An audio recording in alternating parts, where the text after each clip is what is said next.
Well, thank you very much. I really appreciate the invitation, and I'm very glad to be speaking today.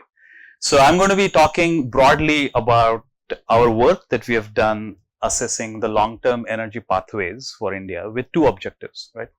Objective number one is how can India meet the growing energy demands in target of becoming a developed nation over the next 20-25 years or so. But the second objective is meeting those demands in an environmentally sustainable way, in an economically optimal way, and also in an equitable way. So those are the big picture strategies that are really driving our energy choices over the next 2 to 3 decades. And this is what I'm going to be talking about. Oops. All right, so before we get into the specifics, so let's start with some context. What this chart shows are the cooling degree days for some of the major metropolises around the world. Cooling degree days, I'm sure all of you are aware, is essentially just a combination of heat index, which is a combination of temperature and humidity, and that gives you an indication of how many days you would require an air conditioner, or how many days you would require a space cooling device to make the space temperature comfortable for a human body. So focus on two types of cities. One are the orange cities, which are mostly the Indian major metropolises, Chennai, Mumbai, Kolkata, Delhi, and so on and so forth. So those cities have very high cooling degree days. That implies those cities have very high cooling requirement because of heat and humidity, and Chennai tops the chart because of a very high humidity even during winter months. And then the size of the bubble shows the population of those cities. So Indian cities are significantly hotter as well as populous around the globe compared with other metropolises. And this indicates the massive amount of space cooling or air conditioning demand that we would see or that we are already witnessing in some of the Indian cities. Now I want you to focus on the mid part of this chart right here. Right, some of these cities in China, Shanghai, Guangzhou, Shenzhen, and so on and so forth. So those cities are as populous as some of the Indian cities, but the cooling degree days, the cooling requirement is nearly half that of Indian cities, nearly 2000 cooling degree days per year or so, compared with 3500 or 4000 in India. So now let's look at the AC ownership in those Chinese cities and what happened in China. The chart in red shows the AC ownership, the room AC ownership per 100 urban Chinese households. Okay. So despite having half the cooling degree days, now urban Chinese households have an AC penetration of in excess of 100%, in fact in excess of 150%. That means many households in urban China now own more than one air conditioner. And the second important point is just look at how the AC penetration in China increased from in early 1990s to late 2000s, right? Just in a span of 15 years, the AC ownership in China increased from nearly 5% or so to nearly 100%. That implies an addition of 200 to 250 million new room air conditioners. And just a quick quiz, how much load does a typical room air conditioner consume? How much power does a typical room air conditioner consume? 100 watts? 500 watts? Is approximately 1 kilowatt to 1.5 kilowatts, okay, per room air conditioner. So this is an addition of approximately 200 to 250 gigawatts of peak load to the national grid in China just because of one appliance. And just to give you a scale of things, India's record peak load that India met last year was 250 gigawatts nationally for all industries, commercial, residential appliances, agricultural, everything combined. China added that in a span of 15 years just because of one appliance, and that did not stop. That kept on continuing. This is exactly where India is, where China was in late 1990s or early 2000s. Approximately 8 to 10% of average AC ownership and in more affluent households in urban India, approximately 20 to 25% of AC ownership. So we are just getting started. India sells close to 10 to 15 million new air conditioners every year, and that is an addition of approximately 10 gigawatts of peak load to the grid just because of one appliance.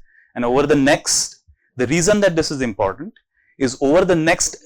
And the dip also before you move forward. Sure. That dip was there, which is very unexpected dip. This dip, I think this is because of the change in the way they accounted for multiple ACs. This is just an accounting. And there in China, there will be heating required. So that is accounted for here or? So many ACs in China also act as heat pumps. So they have dual purpose. So they can also heat the rooms, but not all ACs or not all regions in China need heating. There are only a few regions that need heating. But yes, this is all included. So are we considering the chillers load which is coming from the pharmaceutical industry? No, this is only room air conditioners. This does not include commercial HVAC systems. This doesn't include commercial chillers. This doesn't include the cold chains and other loads. None of it is included. And the reason that this is important is in India, the current penetration is approximately 10%, give or take, of room air conditioners in households. But it is increasing pretty rapidly. India will likely add close to 150 million new air conditioners just in the next 10 years or so.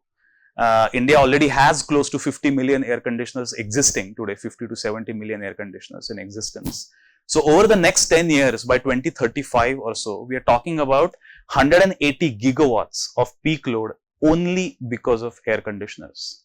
And again, just to give you a scale of things, this is equivalent to the entire peak load of the country of Japan.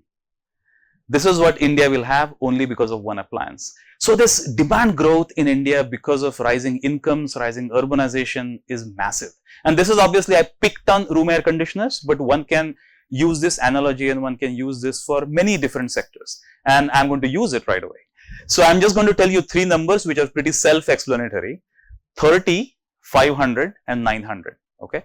900 are the number of cars per 1,000 people in the US. 500 are the number of cars per 1,000 people in Europe, many countries like Germany, France, UK, as well as Japan. 500, 600, some have 450, some have 550, but in that ballpark. And 30 are the number of cars per 1,000 people in India. So Germany, Japan are also countries with some of the most advanced public transportation infrastructure. So really it doesn't matter which development pathway India chooses, whether it's public transport focused or private vehicle focused like the US. A massive growth in the transportation energy demand is also happening. Not to belabor the point, one can also draw the same parallel in what is the fossil based capacity. Again, a quick quiz. India currently has 250 gigawatts of thermal power plants, about 220 odd gigawatts of coal power plants, 25 gigawatts of gas based power plants. In China, there are just 1,300 gigawatts of coal power plants, 1,300 gigawatts of coal power plants. So there is a lot of pent up demand in India, and as incomes grow, the country will need a lot more energy. Oops. Now, this is also happening. India's energy demand is growing, is also happening thankfully at a time when we are seeing some record drops in renewable energy and clean energy costs in general. So this chart is a little complicated. I'm not sure if you're able to read the text, but let me just quickly walk you through very quickly. So the y-axis on the left shows the solar PV module prices in rupees per watt, and those module prices are essentially shown in the blue bars. So just in the last 10 years or so, the solar PV module prices have fallen by nearly 90%, and generally that is pretty well known. And that magic number is now just the module price is less than 1 crore a megawatt today, right? And then the rest of the costs for a solar power plant are balance of system, land acquisition, transmission, and so on and so forth. But at the same time, the global PV production capacity is close to 1200 gigawatts per year. This is nearly double the global PV deployment rate every year. So globally, approximately 600 to 700 gigawatts of solar photovoltaics are deployed each year, but world produces 1200 gigawatts. That essentially implies that even if one increases our solar PV deployment rate, the price declines will likely continue because there is significant overproduction. And this is not just true for PVs, this is also true for batteries. For example, currently today there is 4 times to 5 times more battery production capacity in the world, again predominantly in China, but nearly 5 times more battery production capacity in the world compared to battery deployment rate. So I think all this points to, while the prices have declined, but there is still significant overcapacity in production, that implies the price declines will likely continue over the next few years. Because this is one of the arguments that is always said, well, you know what, no, today the prices have fallen, but just wait for 3-4 years. As the demand increases, you will see the prices will actually go up, which will not likely be the case. What this chart shows, again, this is super complicated, but just the limited point, similar to the solar PV, the battery storage prices have fallen by nearly 80 to 90% just in the last 10 years. And what is fascinating in case of India is India has done some incredibly innovative auctions and other policy design, and that has been able to capture these global technology cost declines and has been able to achieve some of the lowest solar plus storage prices in the world. So today in India, solar plus 4-hour storage price, co-located storage, has fallen to approximately 3.1 rupees per kilowatt hour. And when you compare that with a new coal power plant, that is easily anywhere between 5 to 6 rupees per kilowatt hour. And obviously this is an easier comparison because this is only an evening peaking power, is not the coal power plant base load power. But even if you take the same battery storage prices and extend that battery storage and solar configuration to operate just like a base load power plant, like a coal power plant, that price is still in the ballpark of 5.5 to 6 rupees per kilowatt hour. So clean energy is either fully competitive, the cheapest source of energy today, including the cost of storage, or at the worst, extremely competitive with the fossil based energy. And this is happening at a time when India's energy demand is exploding over the next 2 to 3 decades. This presents a massive opportunity to leapfrog for India to a cleaner and better energy system, more resilient energy system. So that's why this energy transition debate in India is fundamentally different compared to Europe or US or other industrialized economy context. First, as I mentioned, because of the rapid electricity demand or energy demand growth in general, India's energy demand would nearly quadruple over the next 2 decades, which implies that nearly 70% of the infrastructure that will exist, energy infrastructure, that will exist in the 2045, 2050 time frame is yet to be built. And India lags nearly $2 to $2.5 trillion in energy infrastructure when compared with similar size countries such as US or China and so on. So which is what gives India this massive opportunity to leapfrog. At the same time, we are witnessing this war and other supply chain disruption kind of news everywhere. The fossil supply risk is increasingly getting extremely risky, both in terms of availability as well as price volatility. Nearly 90% of India's oil is imported. 80% of India's metallurgical coal that is used in steel production is imported. Nearly 20 to 25% of India's thermal coal that is used for power generation is imported. So in terms of total energy basket, nearly 1/3, 35% of India's energy basket essentially runs on imported energy. And that is an equivalent to $150 billion of energy imports every year, which is approximately 5% of India's GDP. So the entire real growth in GDP that India achieves essentially just goes out in buying fossil energy. And as I mentioned, this is also happening at a time when clean energy is getting increasingly competitive, or if not already cheaper. So the key challenge in India is not transitioning the existing fossil assets. The nuclear energy is a very small component of overall energy basket. in India. Nuclear energy is only about 7 to 8 gigawatts of total power generation. But many nuclear power plants still import uranium. So this doesn't include nuclear energy, of course. Right. So I think the key energy transition debate in India is not about transitioning of the existing fossil assets, but just making sure none of the inefficient assets are actually built new. So it's really about new build out and not existing assets. So this makes the energy transition debate very different compared to Europe or the American context.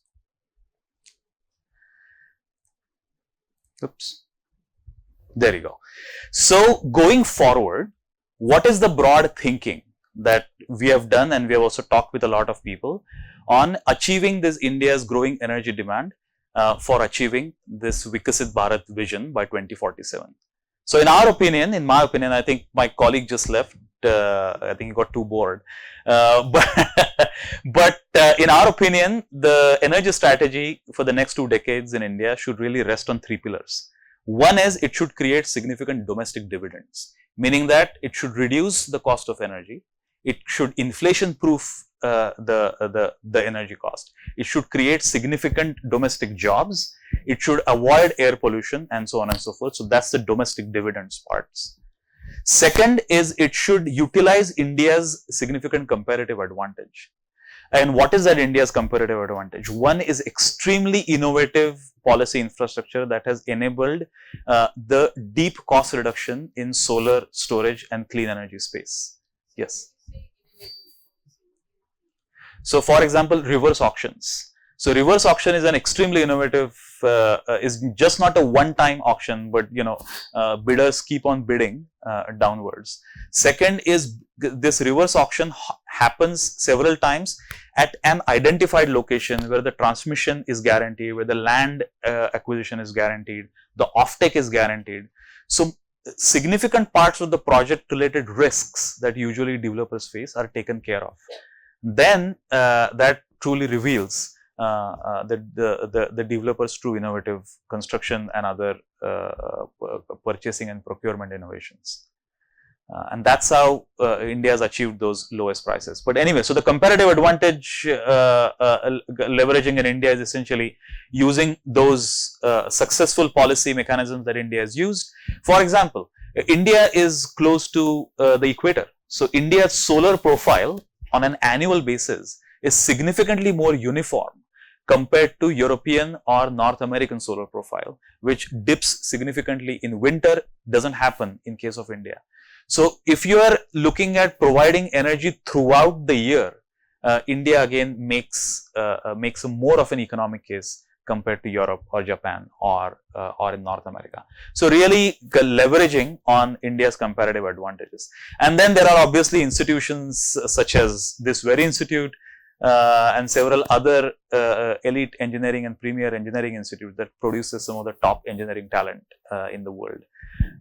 And finally, the third pillar is how India can generate those high value export products that it can export to other countries. And what are those products? The products could be of multiple dimensions. Number one is green steel or green sustainable aviation fuel, which India can produce significantly cheaply because of its excellent quality renewable resource and low cost renewable resource. India can also produce some of the clean tech, including electrolyzers, solar panels, and that it can export. How many of you actually know India currently installs approximately 30 to 35 gigawatts of solar panels in the country? So 30 to 35 gigawatts of solar capacity in the country. So there are two questions. Which country installs the highest amount of solar capacity in the world? China. Do you know how much solar they install every year? Approximately 300 to 400 gigawatts each year. And they install close to 200 gigawatts of wind capacity each year. So that's China. But what is the number 2 and number 3 country in the world in terms of renewable installation? It is actually India and US. Both are approximately in the 35 gigawatt mark, give or take. So that's a big difference, but nonetheless, India does install those many solar panels. Now, the second question, India installs 35 gigawatts of solar panels. The conventional wisdom and conventional belief is that, you know what, solar supply chain is all China dependent. We essentially just import those solar panels from China and then we just install it here. So how is it different from importing oil? We are just importing solar panels, we are importing batteries. What's the big difference? I will come to that. But conventional wisdom is India just imports all the solar panels it installs. So what is the solar panel production capacity in India today? It is 80 gigawatts. India produces 80 gigawatts of solar panels in the country, and it exports a significant chunk of solar panels either to European countries or to US because of their trade war with China or a few other countries. And what is interesting is India imports the same kind of panels from China and installs them at 1/3 the cost of the US or European countries. Typically, the installed cost of a solar project in India is approximately 3.5 crores, at most 4 crores per megawatt. The installed cost of a solar project in the US is of the ballpark of 10 to 11 crores per megawatt. In Europe is approximately 8 crores per megawatt. So there is some significant innovation that India has done. Again, as I mentioned, taking the risks away and so on. So India has the significant potential to leverage its high value export products. So what are the key elements of these? Are the three pillars we talked about: domestic dividend, the high value, high export opportunity, and the comparative advantage that India has. So what are the key specific strategies? What I call as the 5S strategy: save, switch, supply clean, smart hydrogen, self-reliance. Let's go one by one. Save. Make sure all the demand that we, all electricity or all energy that we consume in the most efficient manner. Use energy efficiency as the first fuel. For example, take example of ACs. Like we just talked about this significant increase in the AC electricity demand. There are already technologies available in the market that can reduce the AC electricity demand by nearly 50%, and they are cost effective. But there are several other barriers that prevent the adoption of those technologies. I won't go into the details, but the point is, make sure the energy that we use is the most energy efficient, is the most efficient. Second strategy is switch. Switch from fossil fuels to electricity wherever possible. And there are two reasons for it. One, of course, air pollution and greenhouse gas emissions. That's the obvious one. But the second is sheerly again based on efficiency, right?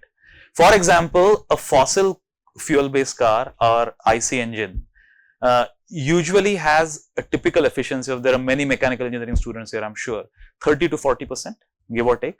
An electric car has an efficiency of close to 90%. And this can be true for several other applications. Take industrial heat, industrial boilers. Industrial heat, obviously, depending on what kind of heat, that could be pretty efficient. But again, the limited point here is electrify vehicles and industrial heat as much as possible. And again, my colleague here, Dr. Amol Fadke, does a lot of research on industrial heat and how one can use electric heating and store that heat in heat batteries, silicon based heat batteries, to use that heat for industrial applications later. Again, I'll be happy to talk about that briefly, but after the talk, do have a chat with him if you're interested. The third strategy is supply clean, and this is actually pretty obvious, is greening the grid. But the conventional wisdom, again, if you build a lot of renewables, well, you know what, solar is cheap, solar is 2.5 rupees per kilowatt hour or so. But the moment you add storage, it gets very expensive, and that is just not true anymore. That reality has long changed, as we already saw. With solar plus 4-hour storage is already at 3 rupees per kilowatt hour. Solar plus flat block storage is approximately at 5.5 rupees per kilowatt hour, comparable to coal cost. So that can actually also enhance the reliability of the grid, that can lower the costs of electricity. Fourth is smart hydrogen. So again, the conventional wisdom, especially a few years ago, was hydrogen is the silver bullet. And hydrogen, especially green hydrogen, will essentially solve all our problems. We'll use green hydrogen in our cars, in industries, in our homes, and then that's it. And for the want of better word, I'm sorry, but that is absolute sheer nonsense. It does not make any scientific or technical sense. Hydrogen is better used in niche application wherever it is used as a reducing agent or a reductant. But use of hydrogen as an energy resource does not make absolutely any sense. And doesn't matter which application you're talking about. There are very few niche applications. What are those applications? Green steel, where hydrogen is used to reduce the iron ore into sponge iron or pig iron. Second is sustainable aviation fuel, where you actually mix hydrogen with some of the biomass to produce sustainable aviation fuel, essentially a hydrocarbon in a more efficient way. Refineries, where you use hydrogen to produce some of the higher products in the refinery. Fertilizer, use hydrogen to produce ammonia, and so on and so forth. Use hydrogen as a chemical agent, not as an energy resource. And finally, self-reliance, and this is something again we have talked about. Government has also set the goal for Atmanirbhar Bharat. This delves right into it, is reduce imports and scale up clean tech manufacturing. And reduce imports, what I mean by that is, as I mentioned, 90% of India's oil is imported. So the moment we electrify our transport sector, the oil imports significantly reduce, and that is also reducing imports. At the same time, as I mentioned earlier, the common criticism of using solar or batteries, well, we are importing, we are now started manufacturing solar panels, but what about batteries? Batteries are still imported. So we are just replacing oil with imported batteries. What is the difference? There's a big difference. The difference is as follows. Oil is necessarily a consumptive good. So the moment you consume your oil today, you're going to need more oil tomorrow. But batteries is necessarily a capital asset.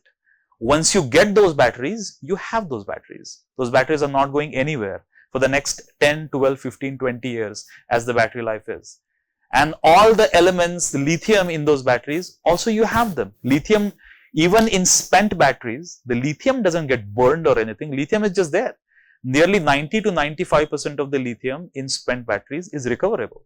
It's not fully commercially available. It is still going, it's still getting there. But the point is, it is technically feasible. So there is a big difference between importing capital assets versus importing consumptive goods. So that also doesn't stand. Having said that, there is also significant lithium reserves that India has found that can enable these batteries manufacturing as well. No, so that's why the third strategy is supply clean, is you have to make sure that the grid is clean. So that just goes without saying. The grid has to be cleaned. Having said that, if you take today's grid, and if you take one IC engine vehicle that is powered by say petrol or diesel, and one electric car that is powered by today's grid, which is approximately 25% clean in case of India, 75% run by fossil fuels. Even in that case, the electric vehicles' greenhouse gas emissions are significantly lower than the IC engine vehicles. Sheerly because of efficiency, because electric, the total system efficiency is much higher.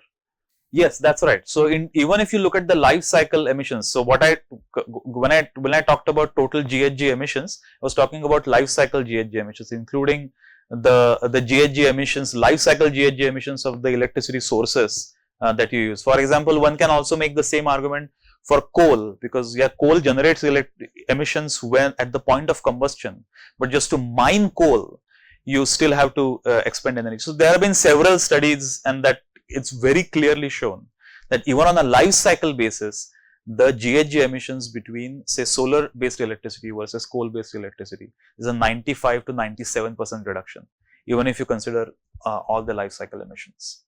Yes, I think that's a great point, and that's exactly the next section we're talking about. So I'll come to that. And there are challenges. It's not going to be a cakewalk. It's going to be different.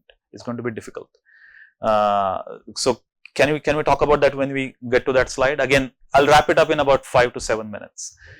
No, the short answer is if green ammonia is being used as an energy resource, absolutely no. And one simple reason, let me walk you through the efficiency levels. You take electricity, you run that electricity through electrolyzer at an efficiency of approximately 65%. Okay. Then you get hydrogen, you transport that hydrogen and you convert that hydrogen into ammonia at the total system efficiency of approximately 85 to 90%. So by the time you have made ammonia, your total system efficiency is 85 times 65, approximately 55%. Then you ship that ammonia and lose about 10%. So now your total system efficiency is already at 45% when the ammonia has reached Japan. Then you convert that ammonia back into hydrogen, again at a system efficiency of 90%. Now your system efficiency is 40% already. Then you burn that hydrogen in your turbines or in engines at an efficiency of 40%. So it's 40% of 40%. So your total system efficiency of 15%. It absolutely does not make any sense.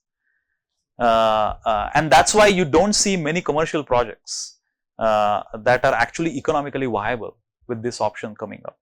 These are mostly PR projects with some announcement. Again, Japan may be a slightly unique case because their alternative energy cost is essentially imported LNG and imported coal, which is so expensive that this might just be below their $25 per MMBTU imported LNG price. But there are much cheaper options available than doing this. Just simple, even expensive solar in Japan plus batteries would be significantly cheaper than doing this option. It doesn't make any sense. Whether the same applies to coal gasification and any coal to methanol like that? I mean, coal to methanol may be a slightly different equation because depending on how you gasify it, what's the quality of the coal and so on and so forth. But even in just sheerly how battery prices have fallen, if solar plus storage are actually cheaper than just getting the coal from the ground and burning it, then gasifying it, transporting it and burning it is only going to be more expensive. So it is, that boat had sailed, I mean, pun intended. But I think let me just quickly walk you, go through this. Yes, and then we can get to questions. So first strategy is make your energy demand extremely efficient. As I mentioned, this is just as an example of air conditioners. So the blue line shows the peak electricity demand due to air conditioners if India does not take any policy action to improve their efficiency. But if India makes sure the energy efficiency standards for air conditioners just follow what is commercially available in the market, no new technology, no lab technology, what is commercially available in the market, then India can actually reduce the AC induced peak demand by close to 60 gigawatts by 2035. This is equivalent to nearly 120 large thermal power plants of 500 megawatts each. This is a huge number. And again, same examples could be given for other appliances, for other end users. Switch, as we have already talked enough about electrifying vehicles and industrial heat, so I'm not going to belabor the point. But the limited point of this chart, again, I'm sorry, the text may be too hard to read, but across all vehicle segments, two-wheelers, passenger vehicles, or even heavy-duty trucks, the total cost of ownership of those vehicles, of those electric vehicles, are significantly cheaper than the total cost of ownership of gasoline or diesel variants of the same vehicles. And of course, the first cost, the capital cost of electric vehicles is much higher, but the operational cost, including maintenance cost, is much lower. And second, often ignored benefit of clean energy solutions, and this is true for power sector as well. Most of these clean energy solutions are inflation proof, meaning that in the future, the gasoline price, diesel price, coal price is only going to increase, right? But once you have now purchased your solar and battery and other electric and say electric car, electric vehicle, that price is just flat.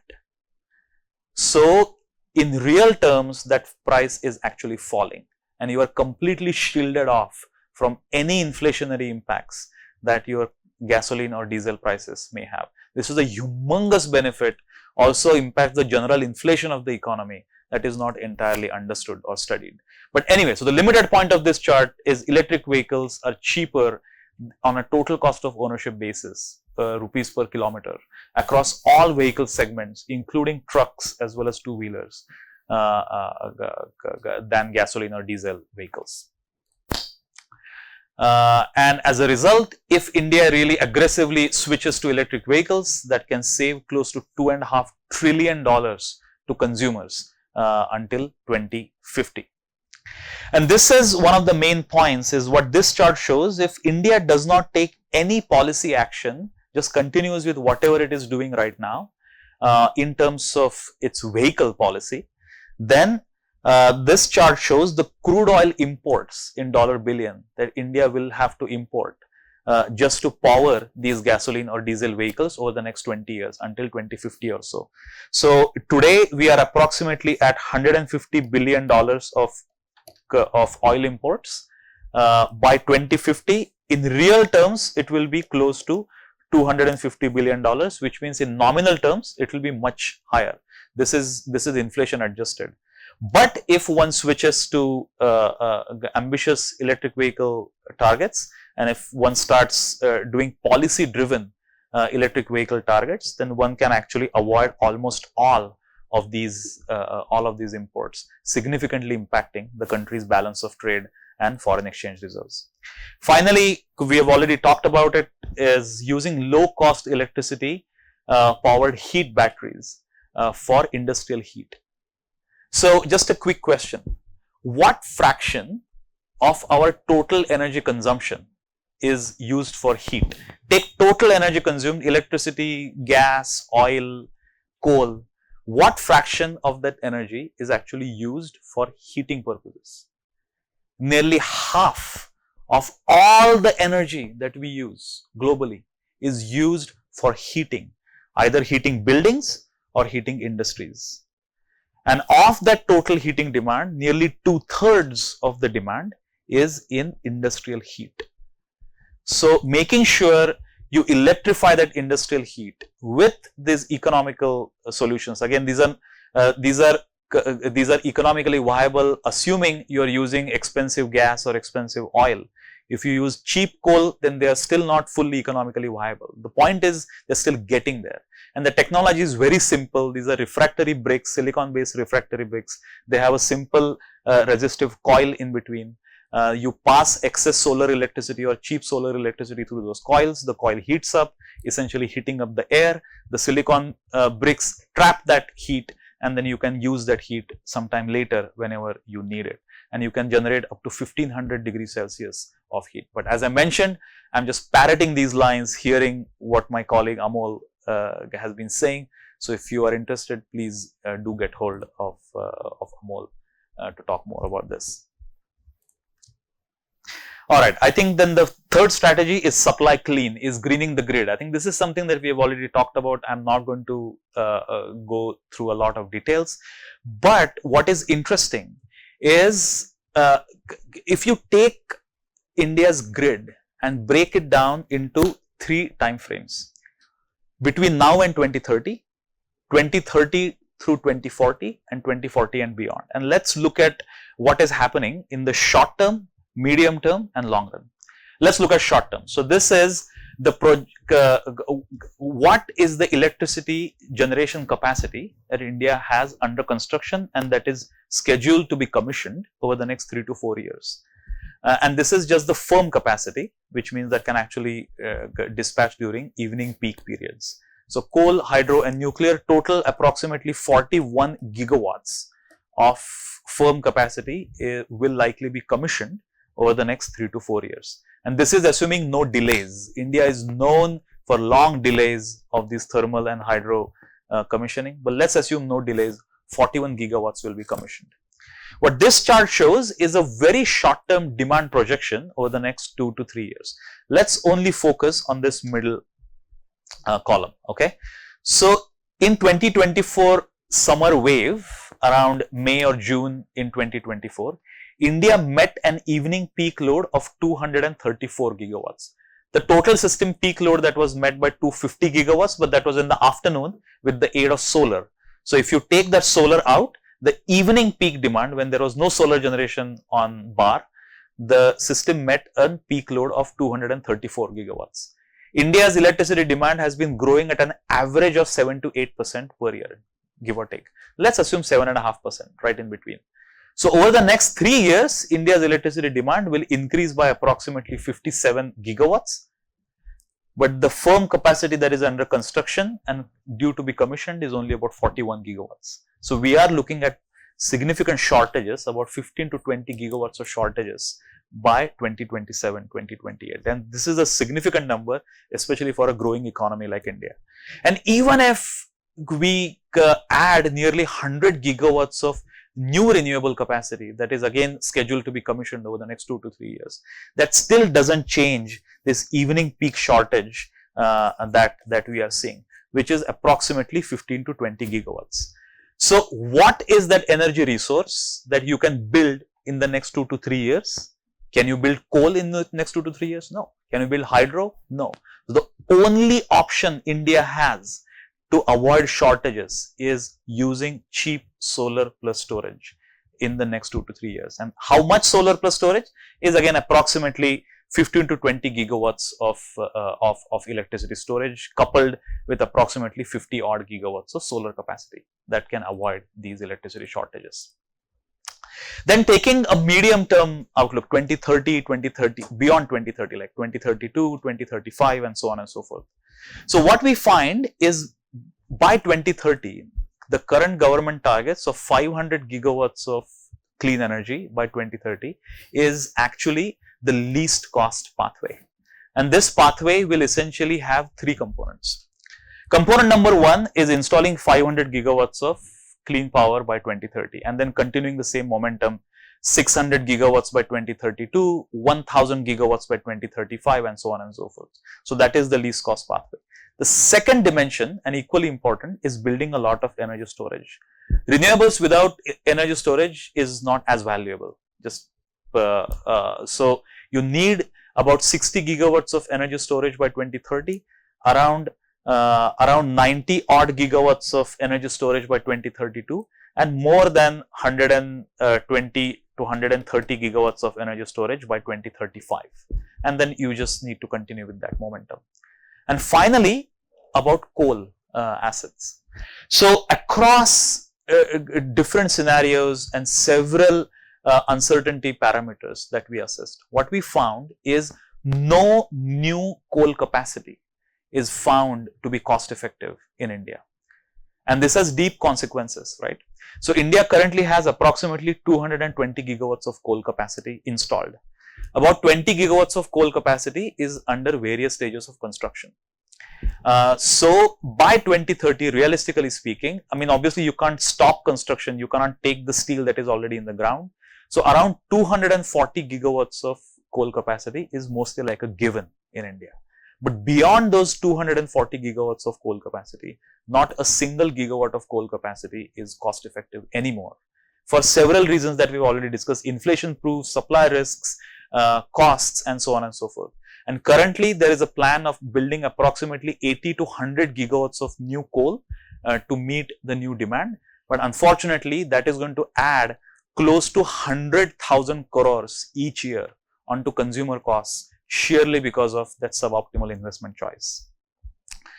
And my last slide is on beyond 2030, beyond 2040. A massive RE plus storage scale up will be required. And you are talking about numbers. So by 2035, we need 1000 gigawatts of renewables. By 2050, approximately 2500 gigawatts of renewables, give or take. Depending on the scenario, it can change to 2000, it can go up to 3000, but approximately 2500 gigawatts of renewables. And that needs to be coupled with a lot of storage.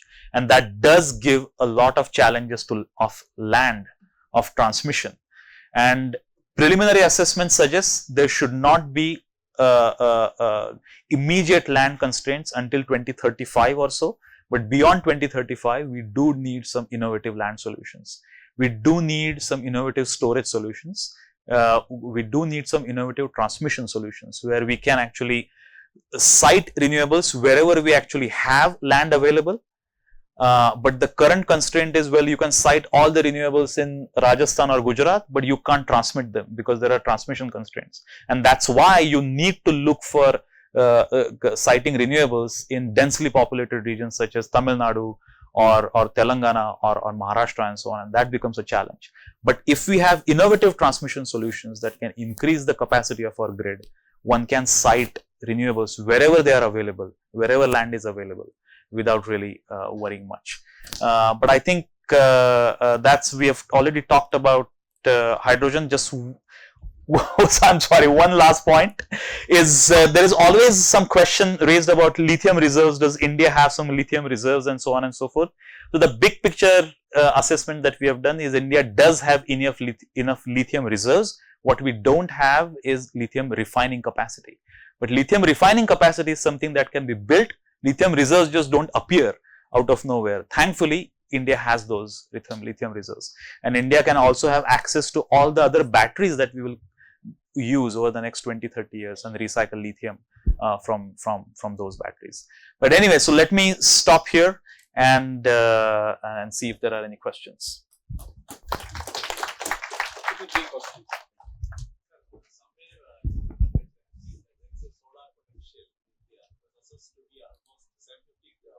Yes. Yes.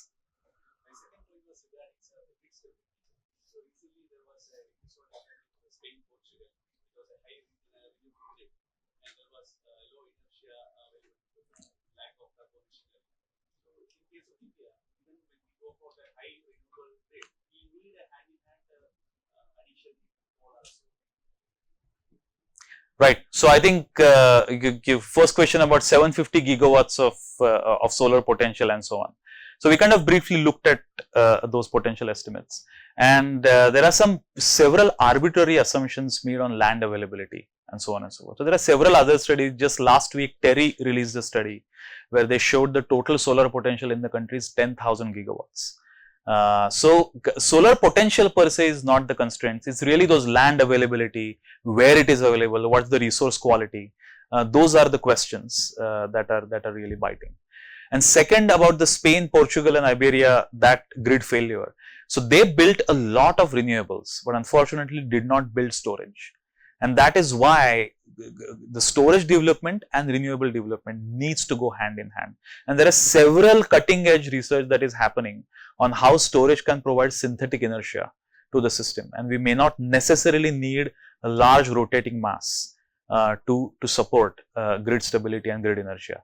Of course, this is easier said than done because all of this is still kind of used. For example, several storage providers, several storage providers in the US as well as in Europe as well as in Japan, they do provide this synthetic inertia support. But those supports are still provided in systems where renewable penetration is only about 20%, 25%. What happens when the penetration is 80%? It is still needs to be assessed, especially in large system, in large network. But that work, thankfully, we still have time. We have 10 years to reach that level.